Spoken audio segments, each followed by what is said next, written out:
Welcome to Pushing Through, where we show mothers and their daughters how to connect, engage, and have fun. Mamas, your responsibility to nurture the relationship with your daughter does not stop at age 18. I'm Nicole. I'm Andrea. Today we're going to talk about quarter life crisis. You might be thinking, what the hell is quarter life crisis? You know what quarter life crisis is? When you're having a crisis in the quarter of your life? 25. Yes. Yeah. You know, girl, you already knew the answer. Say it in the title. Well, some people don't know. So let me tell you why we're talking about this today.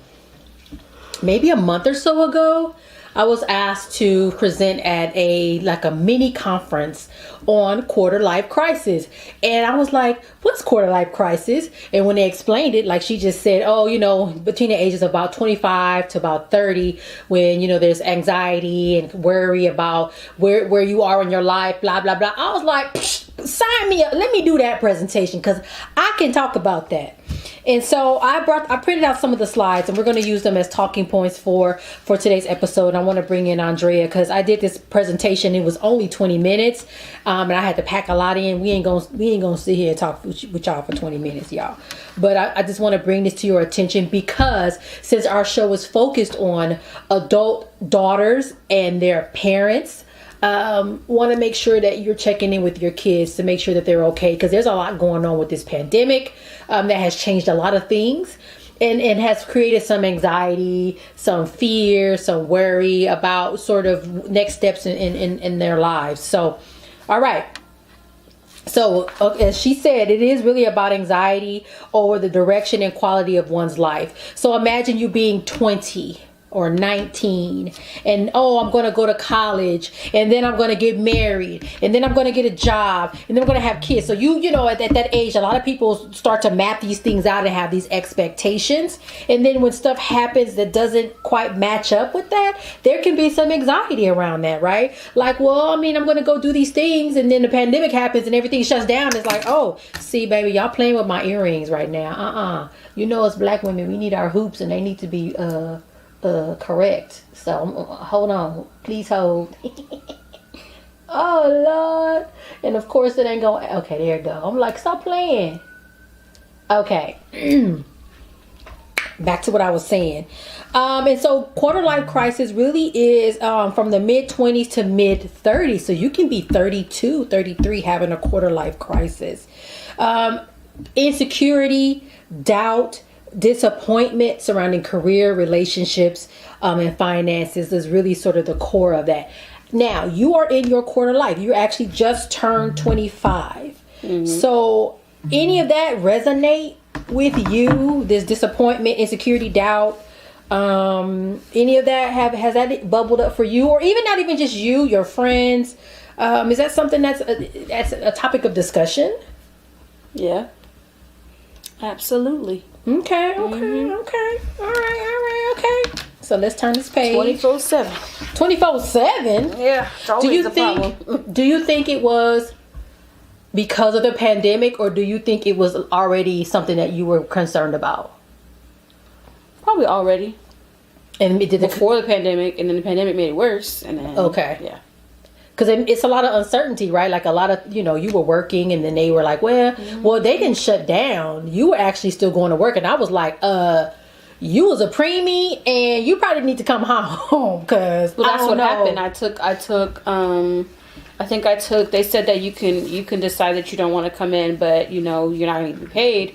And I decided that's fine. And I didn't go to work. Right. And then they laid me and Norman off actually while we were on our little vacation. Well, it wasn't a vacation, but it was like a leave because we were both kind of we have breathing issues, so we're just gonna stay home. Yeah, and both got laid off. And I think that just kind of was like the first ooh, and then everything shut down, and then it's like, what are we doing? So some symptoms of quarter life crisis, I'm going to read them to you so you can, check in with your kids, right? Call your kids. We already did the episode about why the parent, your kids ain't calling you, but parents, call your kids. They may be feeling lost, scared, or confused on what to do next, what steps to take. Stress and anxiety, unemployment or choosing a career path could be key drivers to stress and anxiety: isolation and loneliness. I think, again, exacerbated by the pandemic. We all had to social distance.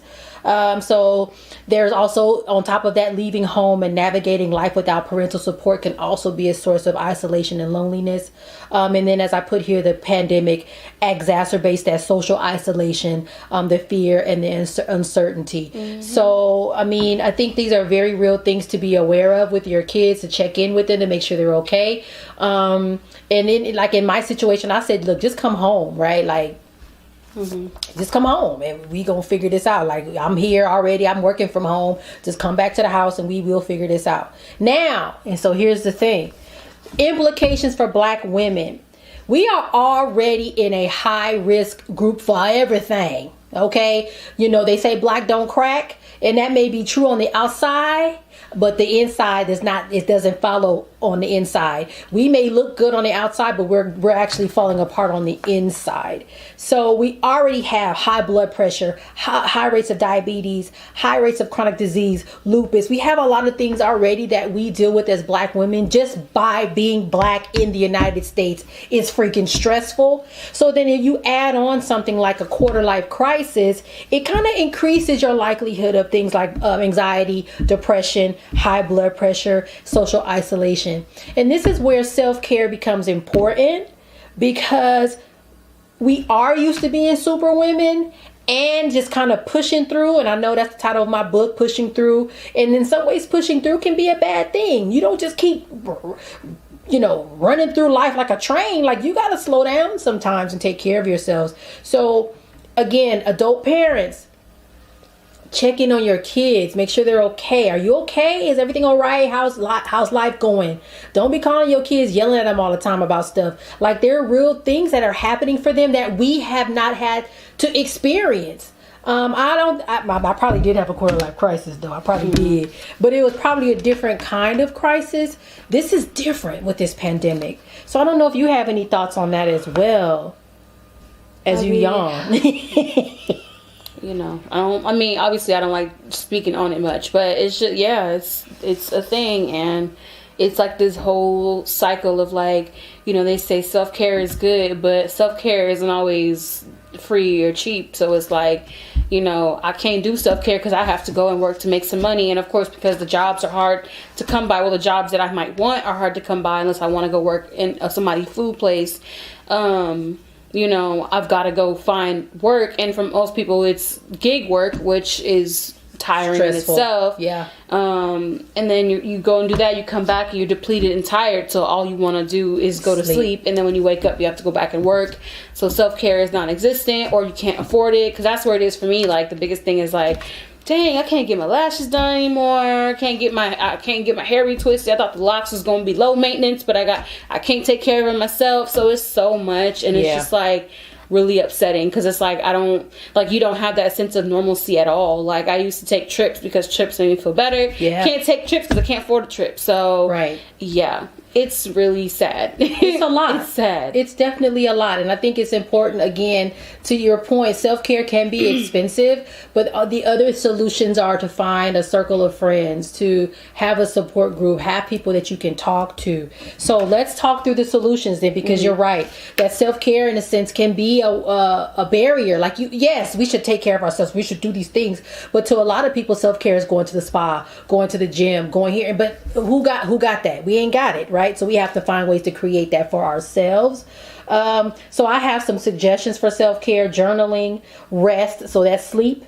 In the car and drive. Nope. Gotta say the gas. Even I was like, shit, I ain't doing that either. Exercise could be stretching, yoga, therapy, a lifestyle coach, whatever it is, you know, find something that you enjoy and do it.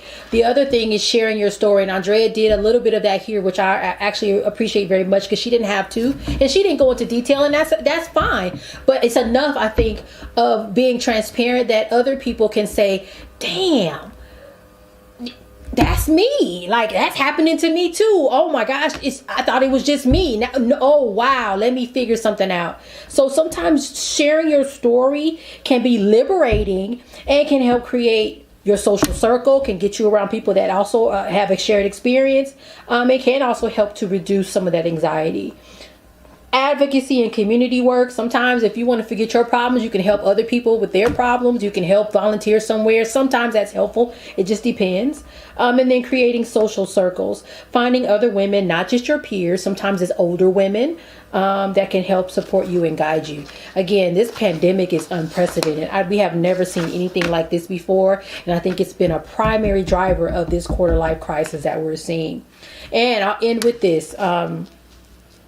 Caring for myself is not self-indulgent.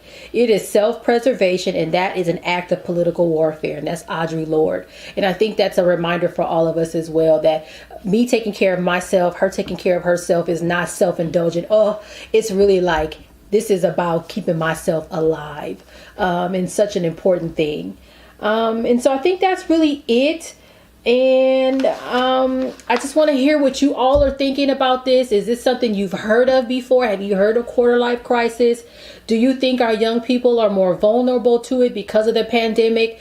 Let us know, and if I can put together some resources, I'll do that. And also, let's have a conversation, because again, she's 25. Some of you may have some children, adult children in their 20s. Maybe we can try to put together a resource guide or some sort of way that they can get together and kind of share their resources and things. But I think this is a really, really important conversation. And again, I thank you, because you didn't have to say anything about this, but I thought that this was such a relevant topic. I've lived through my quarter life. She's in it, and we're in a pandemic, that we need to kind of bring this up to the forefront, especially because our Black children are the ones that bear the burden of a lot of stuff that happens. They're the first to get fired when stuff go down and jobs are cut, right?